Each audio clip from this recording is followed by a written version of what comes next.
everyone, and welcome back to another edition of the El Calvario podcast. Here once again, one more week with Pastor Suarez. Pastor, how are you? I'm good. I'm loaded up on frozen coffee and Dr. Pepper. Frozen coffee? Yeah, I went to Chick-fil-A this morning again. I didn't know that was a thing. Yeah, it's more slushy than coffee. Okay. And it's kind of frustrating because you can drink like 2/3 of it and then the rest is just ice. And you wait for it to melt. Seems interesting. Yeah. I don't know if I'll ever try it since I don't like coffee, but still something. I don't like coffee. I just need caffeine. Yeah. Yeah. I had to go to my doctor for something recently, and, they asked me the question, like, well, you're sick if your throat feels funny. And I'm like, well, my throat always feels funny. Well, one of the major signs is fatigue. And I promise you, I wasn't trying to be sarcastic. Yeah. I'm like, I've been tired since I was 25, and this has gotten worse every year. So the need for coffee has increased over time. Wow. Well, hopefully you don't need any coffee for this podcast. Yeah. Well, I already had it. I'm loaded up now. Perfect. It's been a few weeks, I think, or maybe just 1 week since we last had our podcast. We have been talking about these last few weeks of biblical figures, right? Yeah. We started off with Jacob about, I think, more than a month ago, maybe. Mm-hmm. And these last few weeks, we've been talking about Moses. Yeah. Every week, we're getting closer and closer to Egypt. Yeah, we're still not going to get there today, probably. But we're getting closer to that. And from what I've heard from a few people, they are enjoying this series. Good. So at least we could talk about this a little bit more then. Yeah. So I guess we could just get right into the topic, right? We have been talking about Moses. So last we left off, I think he was about to go to Egypt. Yeah, and I was thinking about that some. Because the thing is, I'm also using this a little bit as I don't want to say therapy for me, but I'm getting to talk about things that I have had no reason to preach yet. Mm-hmm. Okay, so I do want to backtrack again. Next week, we will for sure be in Egypt, okay? But I do want to backtrack a little before we do that, just because it's just one of those things I've never had the reason to even bring it up off a pulpit. But I want to talk about the signs that God gave Moses before going back. All right. Yeah. So where exactly do you want to kick this off then? Exodus 4 is where God gives these signs, right? So we talked about, I believe it was the last one, where we talked about Moses and his constant arguments and complications about these things. And yeah. God's like, no, man, you got to go. And, Moses wanted to go. He was just being how men are, mm-hmm. So he goes through that. And so in that, I talked about God gave him miraculous signs, showing to him that he could in turn show to the people to prove that God had sent him, right? So I just want to go over the signs. I could, in theory, get more theologically deep with some of this stuff. I don't necessarily want to go there, but just want to give people an idea of what it is. So you got Exodus 4, I guess let's do verse 1. All right. And my Bible app, here we go. All right. But Moses protested again. What if they won't believe me or listen to me? What if they say the Lord never appeared to you? Then the Lord asked him, what is in your hand? Mm-hmm. A shepherd's staff. Moses replied. All right. Then verse 3 starts, throw it to the ground. All right. So Moses is literally asking, like, I need some sort of credentials. I'll say it that way. I just need something to put in front of him to say that, hey, there's money in this account. I'm not just giving him a check. Yeah. There's money in the account. That's more or less what he's asking for. And so just these first verses, before I get into the exact signs, they actually teach you something very important about just being used of God, or how God does the miraculous. God, for whatever reason, has chosen to use or to show his miraculous power through men. Mm-hmm. It's humbling when you think about it. It's important to remember it's always God. You're nothing but a tool in his hands. It's 100% of the time God, but God has, for whatever reason, chosen to participate with men, work with men, cooperate with men, whatever, to show his miraculous power, right? So here's the thing. The first sign, which we'll read in a second, God takes the shepherd's staff and he turns it into a living, breathing snake. All right. So the deal is, though, when God's going to do this first sign, that is going to confirm Moses in the eyes of the people. The first thing God asks is, what's in your hand? God wants to do the miraculous many times with what we already have. For whatever reason, mankind always has this thing is, if I could just get here, if I could just get this thing, if I could just reach that, well then. But that means the power is in what you achieve or what you get, not in the miraculous hand of God. And so God wants to do the miraculous thing. What do you got? Let's take the nothing that you have and let's do something with it. And then that'll prove to you and to the people that I'm God. And so God tells him, all right, what's in your hand? All right, and so I probably should have written some down before we did this, but it wasn't even that long ago. We actually talked about this with money. There's the man who loses the axe head in the water. God takes, grab the stick. We're taking a natural thing, throwing it in the water, and something supernatural happens. We have the stone. David takes the smooth stone out of the water. God kills a giant. One stone kills the giant. Boom. God likes to take these natural things and do something supernatural with it. Maybe, probably the biggest example that would help people understand really is the fishes and the loaves. There's the multitude that's hungry. They are in need. They need to eat. And there's the boy. He's got the fishes and the loaves. He's nobody special. What he has is nothing special. What changes it all is Jesus. And so he comes with what he has. He does hand it over, give it over to Jesus. Now that Jesus has this natural thing, Jesus does this supernatural, miraculous deal. Everybody eats of it. Not only that, there's so much left over that they could give to other people in need as well. And so that's just how it is. For anybody who wants to see the miraculous, it's stop looking for this, that, or whatever. God wants to know what's in your hand. He wants to do the miraculous with what you got in your hand. Yeah. And, now that I brought up the fish and the loaves, and I am going to go to money for a second, but that really is what happens with money. And people, God can supernaturally, I understand that God can do supernaturally however he wants to, but he has also chosen to work and cooperate with us. And there's this continual question of what's in your hand. And so whether that's musical talent, whether that is money, whether that's ability, how to work with stuff, how to make tables, whatever it might be, what do you got? Because God wants to take what you got, what's in your hand, what you already have, and then do the miraculous with it. Yeah. And with that, I guess I should go to verse 3. With that, so what do you got in your hand? Then God says, throw it on the ground. So you got to release it too.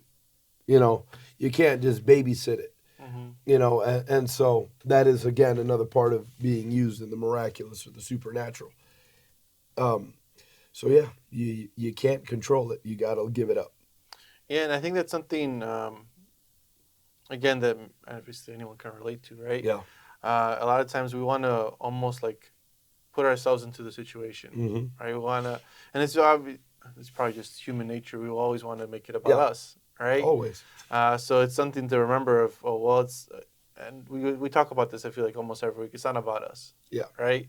It's about what God can do through us or what God wants to do with us. And so here's just another example of that, I think, right? Yeah. So what other signs do we see here as we keep going? All right, so I guess it should actually finish the rest of that verse. Verse 3. So throw it to the ground, the Lord told him. So Moses threw down the staff, and it turned into a snake. And by the way, I'm in the New Living Translation for the most part today. And Moses jumped back. So God takes his staff, which this is some metaphysical stuff that I don't know if I should bother getting into. So it's a wooden staff. It's organic already. It's dead, but it was made from something living. So he takes the dead thing, he throws it down, God turns it into a snake. It's now something alive. It's different than what it was. It's organic material, different type of organic material. But nonetheless, now God makes this thing alive, right? And so we're seeing God's miraculous power. This is I mean, again, several different facets that I need to leave alone, but nonetheless, we're seeing God's miraculous power. All right. He's scared of it, and that's usually how it is, man. God does stuff, it scares us. Now, the next verse, it does say, God tells him, reach out, grab its tail. Now, I'm saying this just from past study, and I'm saying this from the Australian guy, what's his name, the crocodile hunter. My understanding is the most dangerous place to grab a snake is its tail. So God is telling him, like, I know you're scared already. I just did something, you don't get it. You're terrified. You're seeing a snake here on the ground. Now grab it in the most dangerous place. Yeah. God's calling him and making him uncomfortable. And that's just natural in your call of God. God will take away what you got. God will do something miraculous. God will make you uncomfortable, and just trust me with it, okay? Grab this thing in the most dangerous place. And so this is the first sign that God gives him. I want you to do this thing. And, he takes it. And obviously we know the rest of the story as far as what happens with the snake. But this is the first sign that God gives. Mm-hmm. Yeah. And the next verse, verse 5, and I'm going to paraphrase it. I guess we don't need to read it. God says, all right, you're going to do this, and the people are going to know that, that you're coming from the God of Abraham, Isaac, and Jacob. Mm-hmm. They're going to know that I actually appeared, that there really was an encounter that you and I had through this sign, okay? Mm-hmm. Why specifically? Why would that sign? And I've read a lot of different things on it. I'm just giving you my opinion from my own study. It is, we got wood, obviously, from a tree, turns into a snake. Where else do we find trees and snakes, or wood and snakes together at this point in history? It's the Garden of Eden, right? Mm-hmm. So the people know that, like, these things, these are concepts or things that the people would have heard of. They knew that the enemy came, either possessed or manifest, or whatever word you want to put to that, as a snake. They knew those things. And so him coming and talking about this, you're talking about what happened there. And so that's why this would be a sign to them. They also knew, not just them, but anybody, obviously descended from Adam and Eve, would have also heard the prophecy of Genesis 3 about the seed of the woman who would come and crush the head of the serpent. These were things that were in the culture, specifically in Israel, but, some historians tell this stuff wrong. This wasn't just an Israel thing. Yeah. These things were spread out through humanity, whether people believed them or not, or they made up their other gods or not. This was stuff that was talked about because we all come from the same point of origin, okay? So these were things. So now you go back and you do this, and we're seeing this power. This would call back to their mind something that they had heard about from Genesis, which at that point was still oral and not written, but nonetheless. Yeah. I'll have to break down there. Yeah, I know. I am controlling the Bible nerd in me. So then that was the first sign. What do we see after that? All right. So we got the second sign. That's verse 6.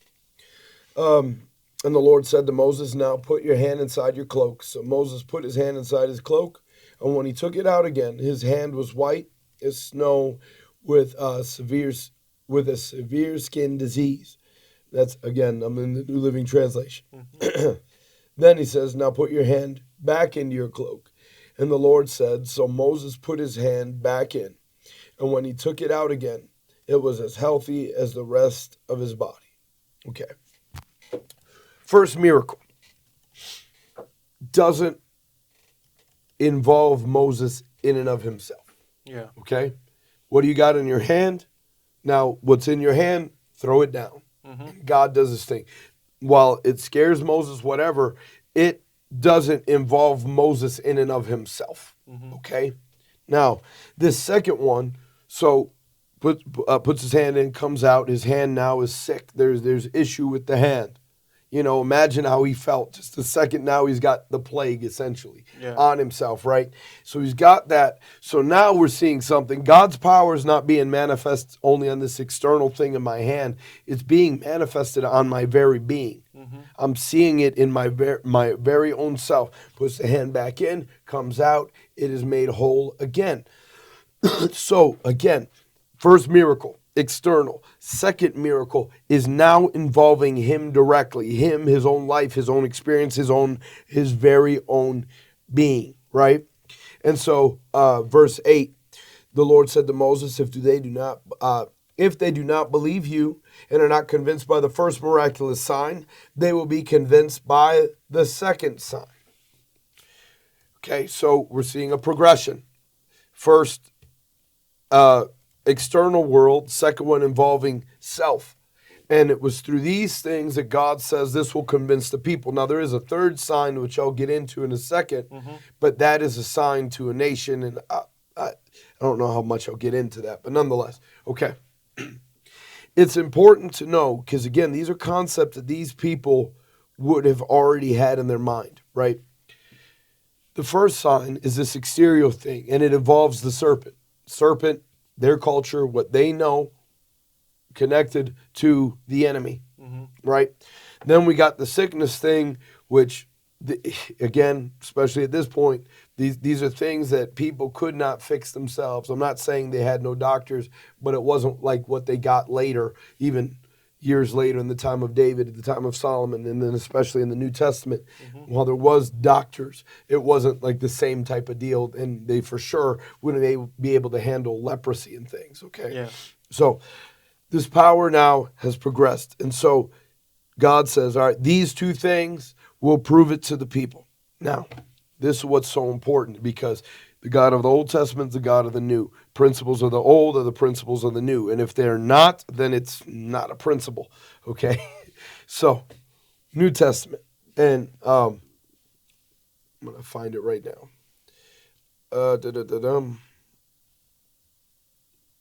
New Testament. Matthew 10. Let's do that one.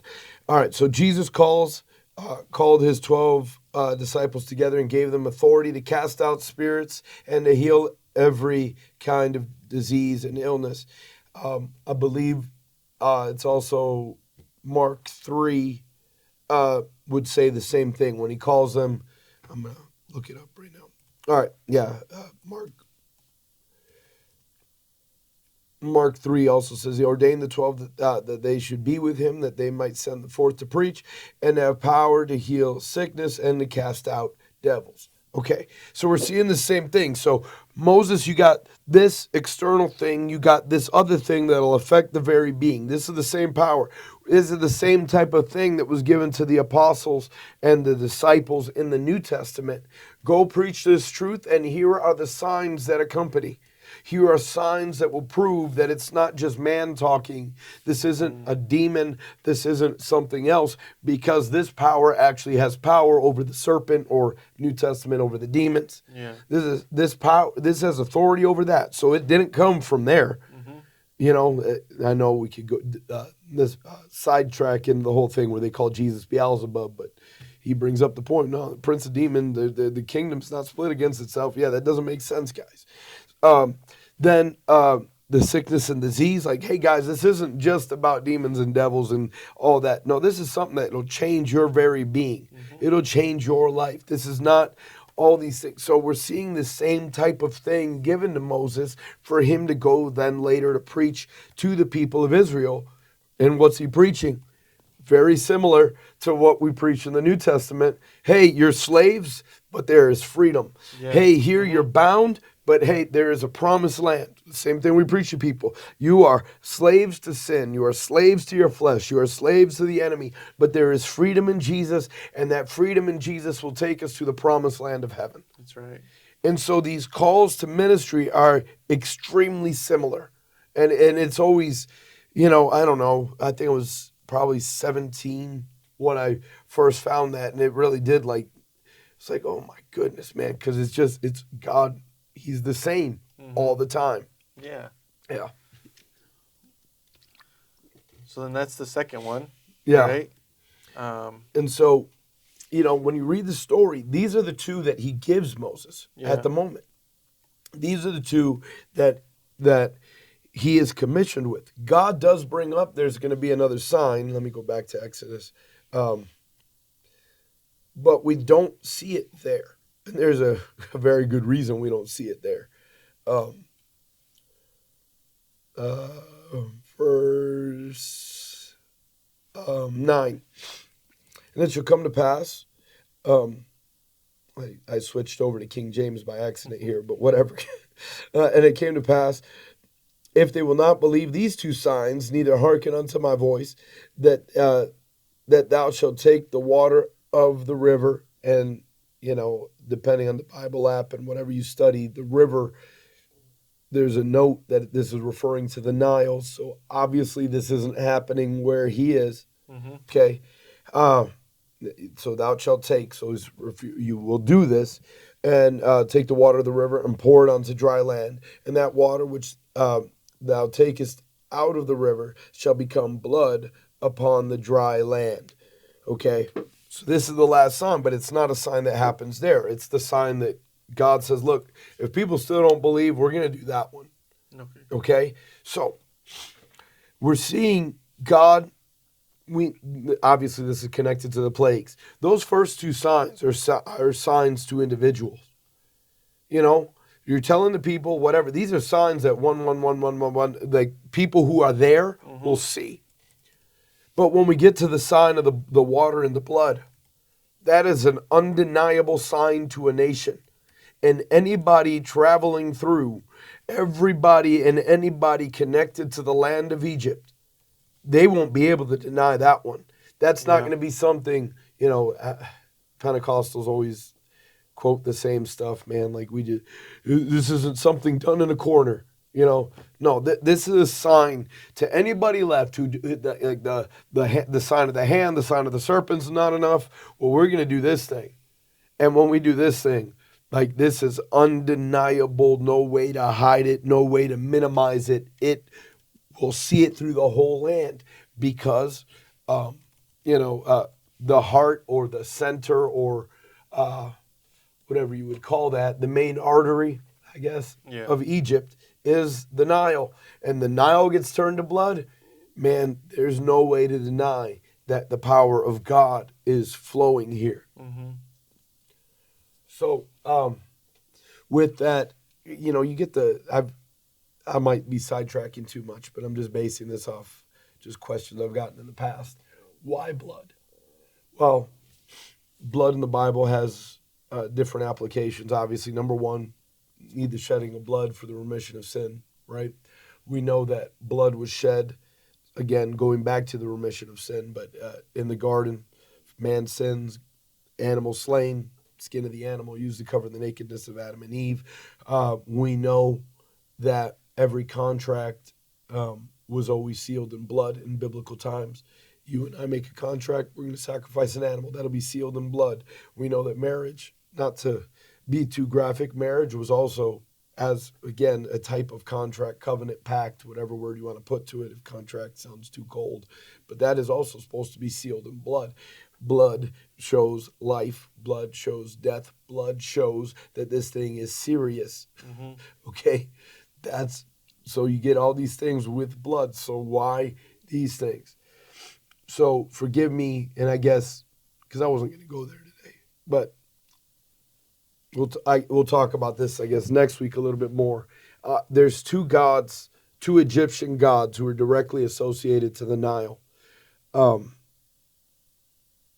can't remember the first one. The first one's like a minor god. The other one, his name is Osiris, and he's more famous.